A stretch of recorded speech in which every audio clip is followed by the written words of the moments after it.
Alright, tap 25, count to 8. Make the object disappear after 8 taps.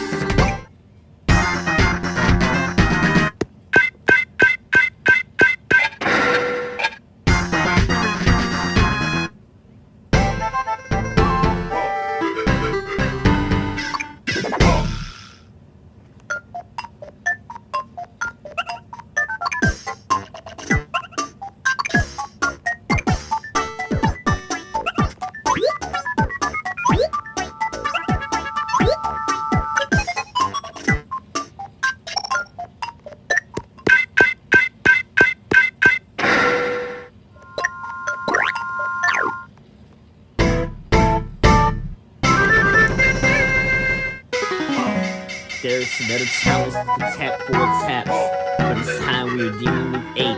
The only thing we did differently here is to add a switch to the mix. If you look at AI 1 to 4, you notice that their structure is the same. They are all set so that when tapped, the art invents to the next art.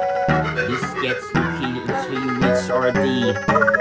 RD is the 4 tap and the 8 tap. On the 4 tap, it returns to RA. And on the 8 tap, it disappears. We just need a switch to be able to distinguish between the 4 tap and the 8 tap. Notice how in the AI for the object switch is turned on when tapped. We can then predict that switch will be on when tapped for the 8th time.